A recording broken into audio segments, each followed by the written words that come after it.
Hello, friends. Tonight's topic: alcohol. I've recorded this 2 times before. One time I ran out of SD room. Gone. The other one I just didn't like. And I've been mulling, whatever, over this. And it's not coming to me in a feeling that's where I wanting to exert this. This is therapy to myself, probably more than anything. And I want this to help others. This is something I've got to get through myself. This is something I have to deal with.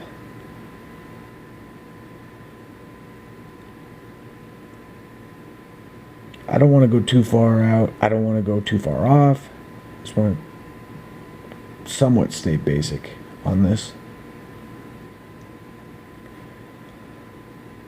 And this is my own personal account. This is my own feelings on it, and how I need to be rational about it. I need to always be rational about alcohol.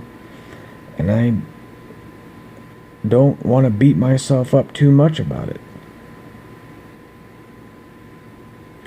First and foremost, alcohol is the number one conduit to fucking up.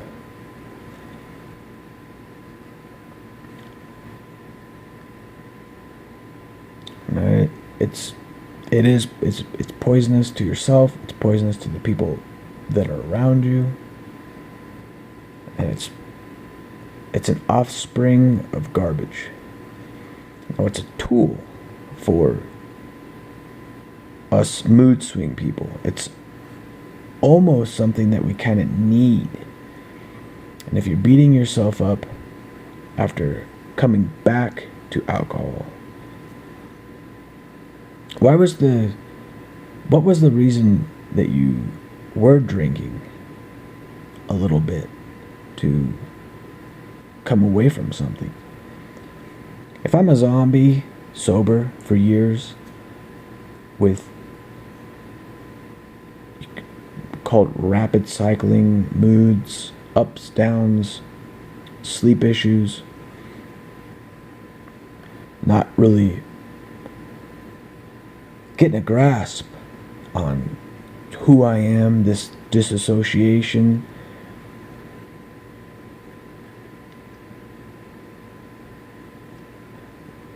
there's a point where I get an inadequate feeling, and that's really a tipping point to where I start drinking a little too much. And the point where I have an inadequate feeling is where I'll drink another glass, or I'll have a little bit more, and then blah blah blah blah, and then 3 hours later, boom.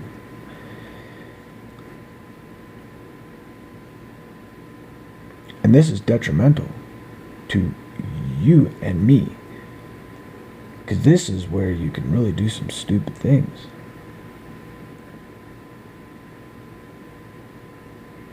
And this is not something that I'm going to get away from, because there is no getting away from that. There's no getting away from that inadequate feeling. So when I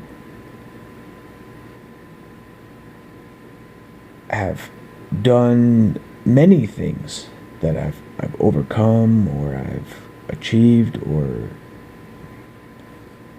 have battled and kind of stood on top of, there's things that have kicked me in the face, that are standing on top of me,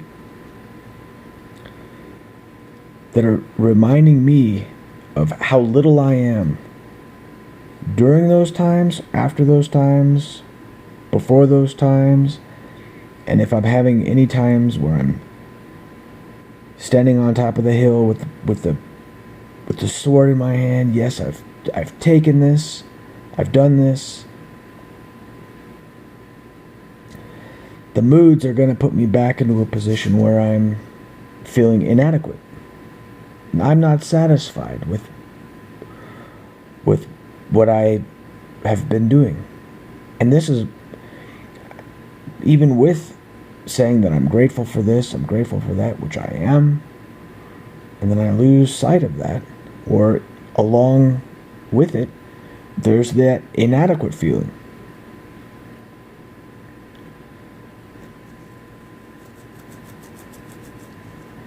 Months and months can go by where I haven't had a sip. And then as soon as I take that sip, my mind is bringing me back to taking that sip. Then I have that anxiety flush out of my body.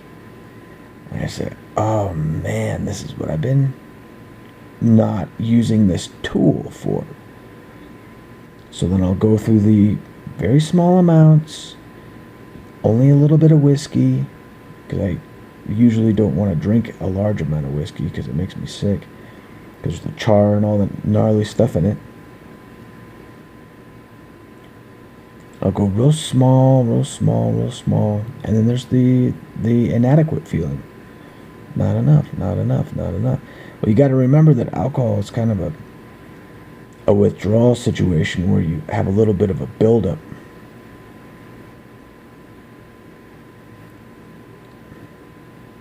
You could probably say this about any kind of substance that people that gets on top of people, any substance.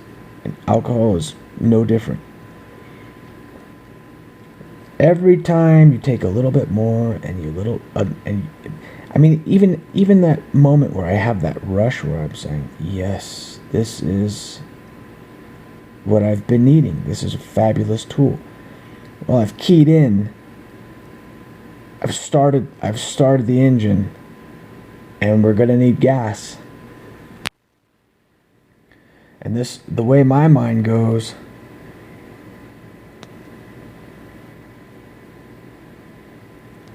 is all those things that I was relieving, I'm now having to catch up to with more alcohol.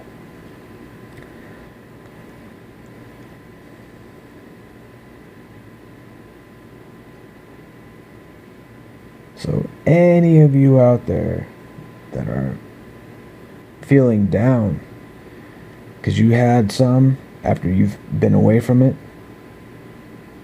I'm mainly speaking to myself right now.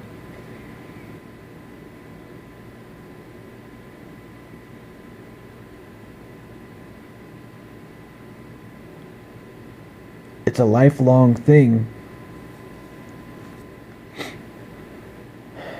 to have that lion in your own cage and keep it from not eating your ass. That might be the simplest way I can put it. That lion, that tiger is always going to be there. So if I have a day where I really don't need any alcohol, I really shouldn't have any at all. If I have 2 days that go by and I'm not really needing it, again, there really truly should be more days that I'm not drinking than I am drinking. And if I'm having a little bit to bring myself around so that I can clear my head,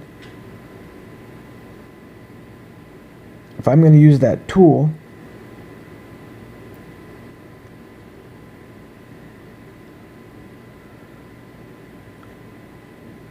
I'm putting more fire on I'm stoking the fire. I'm putting more in to where it's only something that's going to get on top of me. If I'm not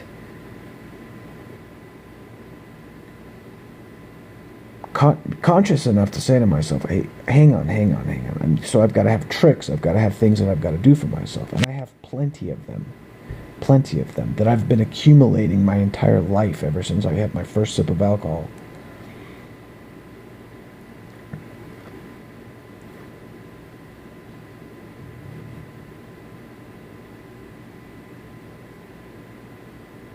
Which was at a very young age.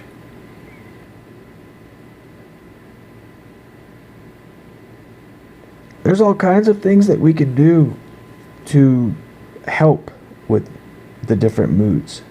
So going to the alcohol, if you can, and if I can say to myself, all right, I've had a little bit of alcohol. What are the other things that I can do? Exercise, get good rest, take care of myself, eat well, take some supplements, take this, take that. I have a whole lot of things that I can do. Well, if you're going to put a little bit more into the alcohol and a little bit more into some kind of drug or any of these types of things, we can rely too much on one thing, even a prescribed drug. We can rely too much on it. That is well-being in the pill or in a bottle or even in another person. Clinging on to some kind of security, something that can really get you through. So this is even deeper than alcohol. This is how can I explain that, where you spread it out a little bit more. And this takes mindfulness, which depression wants to kick down quite a bit, especially cognitively when your brain is not really functioning so well with and without alcohol. Wanting to nestle in, have some niche, whatever, nestle in, have some comfort, is where you're going to get trapped. You're going to get comfortable with that alcohol. You're going to get comfortable with those 3 packs of cigarettes a day or whatever it is. You're getting comfortable, and it's only another thing that's going to suck you in and suck you down further. And this is therapy. You know, people go to groups and anything that they can to get some kind of grasp, some kind of grip on this kind of stuff. You know, abuse. Which is interesting that anything that you can get off the shelf can be considered abuse. Something that's prescribed to you is not really going to be considered abuse when they say to take more of it. All things are not really going so well for you. All right, well, we're gonna take more, or I'm gonna put something else in there, and we're gonna have that on a little bit on a higher dose here. That's not abuse. I say it is. That's my opinion. You know, the more you cling to something, and the more you think that is the thing that's going to save you, is really what is that? The kraken, the octopus that pulls you down, pulls you in. Lifelong. If you're 20, if you're 80,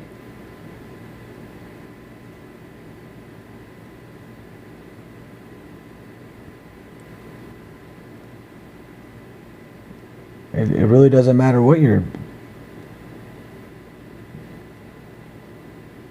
safe harboring, what you think there's the abundance of these things that are going to get you through. For me, what I personally do with the alcohol is I will extremely limit myself, and I put things in between myself. So I have a bunch of hard alcohol that I can touch at any moment. But there's a reason why I definitely don't touch most of those. And if I get the stuff that goes down easy, vodka and whatever else, doesn't ever go well. And if I get large packs of beer and I say at the front, oh, no, no, no, 3 or 4 days later, gone. I'll have a day where I just drink too much of them. And this is where the moods come in too. If you have moods that are moving through slowly and then you are depressed for 3 or 4 weeks, and this might not apply to you as much. It still probably does. It might not apply to you as much. If you have rapid mood swings, or mood swings that are mostly triggered by emotion or outside occurrences, where you're around things and something triggers you, makes you angry, happy, sad, mad, horny, loving, caring, compassionate, hateful, explosive. Well, you can, right there, you can tell that alcohol is going to be right along some of those moods. So you have an irritable day and you're agitated, whatever, and then you start drinking. Well, your drinking is going to go along with that mood, and that inadequate feeling is going to be filled with the alcohol. And before you know it, you've done something. You've said something. And we don't want this. And we don't really want the isolation. Still, this is a part of the isolation too, because if you're drinking, you're isolating yourself so that way you don't do something that you're not wouldn't be good.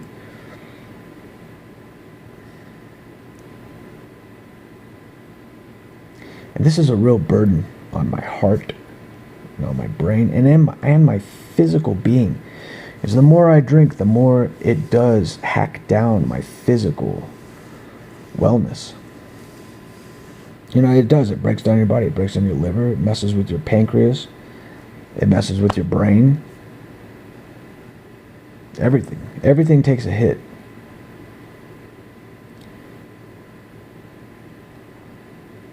So it is a tool. It is something that you can use, and it is something you can abuse very simply. If you have rapid mood swings, if you have those mood swings that I was bringing up, especially, and if you have long-term mood swings, it can get you as well. Because if you're in a hole and you're not really moving anywhere else, and you're drinking, and you have a low, low, low, or a high, high, high, that could be a long-term drinking in itself. Maybe even worse than rapid cycle. Because I could the very next day zip up and say, okay, no alcohol, no. Well, if you're in a mood that sticks, the alcohol can really be right there next to you.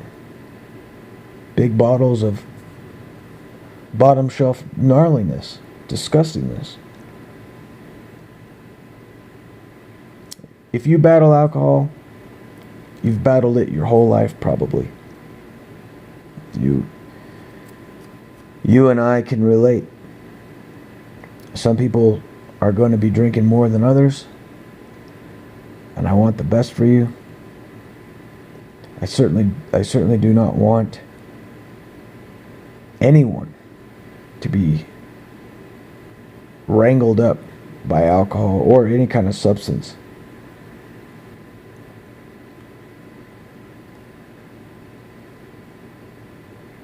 The greatest thing that I can say on that, tip or my own thing that I use, is I put everything I can in between me and that alcohol. So during the summertime, if I have to ride my bike to get my tall boy, I'll put that on myself. And if I'm getting 2 tall boys, it's about the same. That's my limit for the beers. I don't grab 12 packs, I don't grab 6 packs, I don't grab seltzer, anything. I don't grab any of it. It's very simple. And that's the only way I can roll with beer. As far as whiskey goes or any of that kind of stuff, I don't get any of the stuff that's costs less. I get stuff that costs more. Scotch, whatever. And I really, as far as my mind goes, when I'm looking at those bottles, I don't touch them. You know, I really will have only a dram, which is a very small amount in a glass. And then as far as vodka goes, oh man, I make my way around to this stuff periodically.